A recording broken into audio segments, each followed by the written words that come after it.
Welcome everyone to the deep dive. Today we are heading off, well, virtually speaking, to a really unforgettable location. hmm We're diving deep into Munnar. It's this breathtaking hill station way up in Kerala, India. A truly stunning place. It really is. It's famous for, those endless tea gardens you see in pictures, the misty mornings, and just this really peaceful vibe, a perfect escape from all the city chaos. Absolutely. So our mission today, we want to cut through all the info out there and give you the real lowdown, a shortcut to understanding what makes Munnar so special, how you can best experience it, and maybe why it should be on your list for your next trip. Okay, let's unpack this.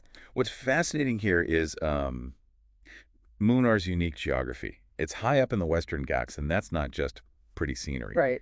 It's fundamental. That elevation, the climate, Mm-hmm. it creates this amazing blend. You get the natural beauty, obviously, but also real cultural insight, with the tea production and even some adventure. That's a really good point. It's got layers. Exactly. It hits different interests. Okay, so given it feels kind of tucked away, how do you actually get to a paradise like this? You mentioned it's nestled in the hills. Right. And Munnar itself, well, it doesn't have its own airport or train station, which I guess is part of the charm. It is, in a way, adds to the sense of escape. But yeah, don't let that put you off. It's actually really well connected from nearby cities. If you're flying, the closest airport is Cochin International. That's COK. Correct. About 110 kilometers out. Yeah, roughly. And from there, it's pretty easy. You just book a cab or you can grab a KSRTC bus. That's the Kerala State bus service. They go everywhere. And that drive from Cochin. Oh, it's amazing, isn't it? It's part of the experience. Winding roads, you see waterfalls, the views just open up. It really sets the scene. It really does. If we connect this to the bigger picture, that journey to Munnar isn't just transport. It's the start of the whole serene vibe. Totally agree. It prepares you for it. What about trains, though? Well, the nearest station is Aluva, roughly the same distance, but 110 kilometers. Okay. Or Ernakulam is another good option, a bit bigger, maybe more connections. Okay, good to know. And road trips. I hear that's popular. Very popular, Yeah. especially from Kochi, obviously, but also Madurai or even Bangalore if you're up for a longer drive. And what's that drive like, apart from scenic? Expect sharp bends, Yeah. definitely, but also this lovely cool breeze as you climb. And yeah, you might spot some monkeys by the roadside. Keep your snacks hidden then. Good advice. But yeah, even that approach, the drive itself, it just reinforces that whole tranquil escape feeling you get in Munnar. Right, so you've made the journey, maybe seen a monkey or two. What actually awaits you in Munnar? Let's dive into the must-dos. Yeah. First up, it has to be the tea, right? The tea gardens, just miles and miles of green. And the Tata Tea Museum, that's in the Nalathani estate. Essential visits. You really get a sense of the scale of the history. And you can actually see how tea is made, from leaf to cup. Exactly. And understanding that process, the orthodox method they often use there, not the modern CTC, it explains why Munnar tea has that distinct taste. Ah, okay. Yeah, the withering, the rolling, fermentation. Learning about it connects you to the craft. It's why those high-grown teas are so valued, for that bright, brisk flavor. That makes sense. It's not just pretty fields. So, talking about nature, Araviculam National Park. Here's where it gets really interesting. What's special about this park? Oh, hugely special, ecologically vital. It's the main home for the Nilgiri tar. The mountain goat. That's the one. It's endangered and incredibly adapted to those steep, rocky slopes. Amazing to see if you get the chance. Oh, wow. And the other big thing, maybe even more famous, the Nilakarinji flowers. Ah, yes. The ones that bloom, rarely. Very rarely, only once every 12 years. The whole hillsides turn this incredible purplish blue color. It's a massive event when it happens. People come from all over the world. 12 years. You'd have to plan that trip carefully. Or just get very lucky. Okay, what else? Top station. Right, the highest point accessible to tourists in Munnar. The views are just, wow. You see, across the Western Ghats into Tamil Nadu Valley, absolutely stunning on a clear day. Sounds incredible. And for something a bit more relaxed. Machupeti Dam and the lake there are lovely. You can hire a pedal boat or just wander around, enjoy the scenery. Very peaceful, surrounded by forests and hills. Nice. And I've heard about Echo Point. Is that just a gimmick? Huh? Well, it's fun. You shout, your voice bounces back off the hills. Kids love it. And honestly, the scenery there is great too, so it's a good photo spot anyway. Okay, worth a stop then. And one more lake. Kundala. Yes, Kundala Lake. It's often a bit quieter than Machupeti. You can take a shikara ride there. A shikara. Like in Kashmir. Similar, yeah. Those traditional wooden boats. It's a very serene experience on the water there. a bit of a hidden gem, maybe. So you see, there's quite a range. From, proper wildlife spotting and understanding tea heritage to just simple pleasures like boating or enjoying a view. Yeah, it really seems to cover a lot of bases. Adventure, culture, relaxation. Exactly. It caters to different moods, different interests. Okay, let's talk about another essential part of travel. Food. Because even paradise is better with good food, right? Couldn't agree more. So what's the must-try food in Munnar?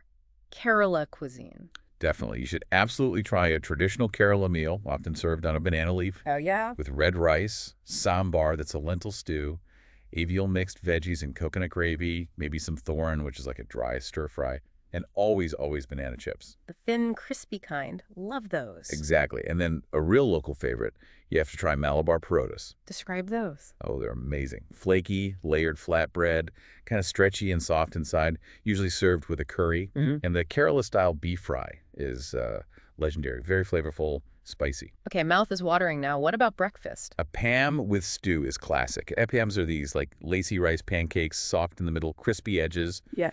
And the stew is usually a mild, creamy, coconut-based curry, maybe with vegetables or chicken. Just perfect to start the day. Sounds delicious. Any sweet treats? Oh, yeah.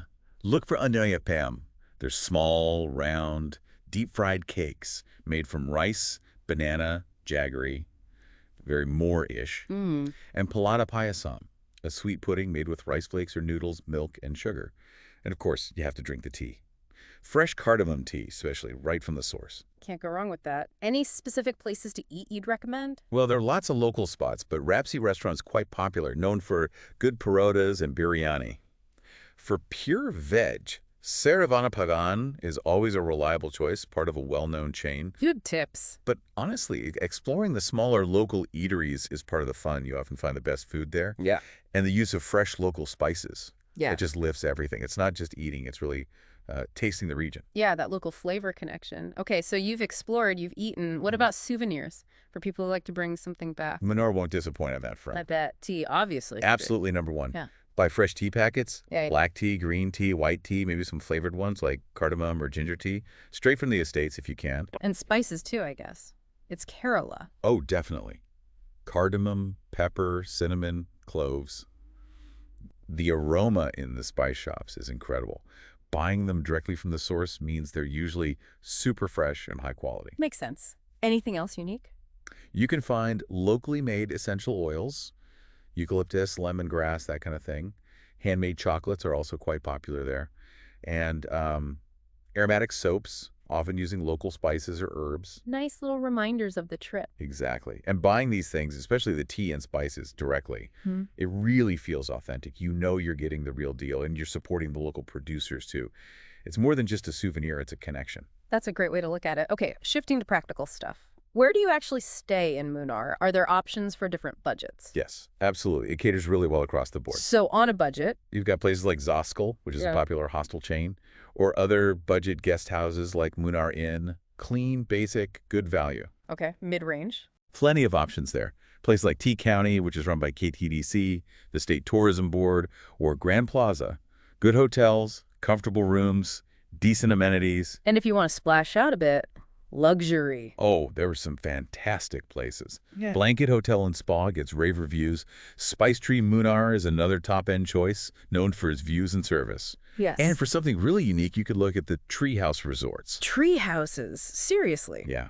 Proper eco-luxury style. Staying up in the canopy, it's quite an experience. Offers that blend of comfort and being right in nature. Wow. Okay. That sounds pretty special. It is. And it highlights how the accommodation isn't just a place to sleep. It could be part of the experience itself, especially with those eco-resorts focusing on sustainability. It makes Munnar accessible, whatever your travel style or budget. Very true. Okay, last crucial planning question. Right. When is the best time to actually go? Right. Timing is important for a place like Munnar. The absolute best window is generally October to March. Winter months, basically. Yeah, post-monsoon and through the winter.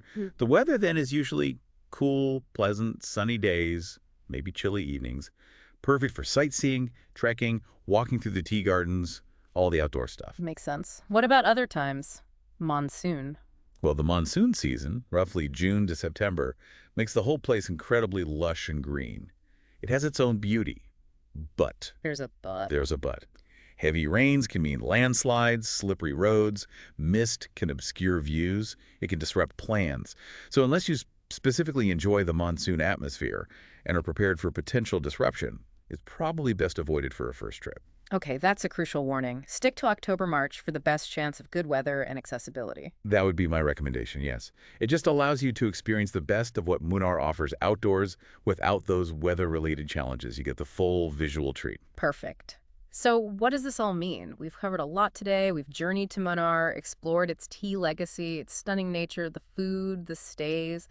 It really is this land of tea, tranquility, and just timeless views. We really hope this deep dive has given you some useful insights, maybe sparked some inspiration for your own trip there someday. And maybe this raises an important question, or perhaps just a thought to ponder. Oh, go on. Well, we've talked a lot about Munnar as the destination, and it is undeniably incredible. But listening to our chat, especially about the journey to get there, Yeah, it's a strong reminder, isn't it, that often the journey is just as beautiful, just as important as the destination itself. that winding road. Exactly. So maybe the thought is, don't just focus on the endpoint when you travel. Embrace the adventure of discovery along the way, those unexpected views, the misty mornings on the drive. Just like the path that leads you into the heart of Munnar itself. How we experience travel, maybe it's about the whole process, not just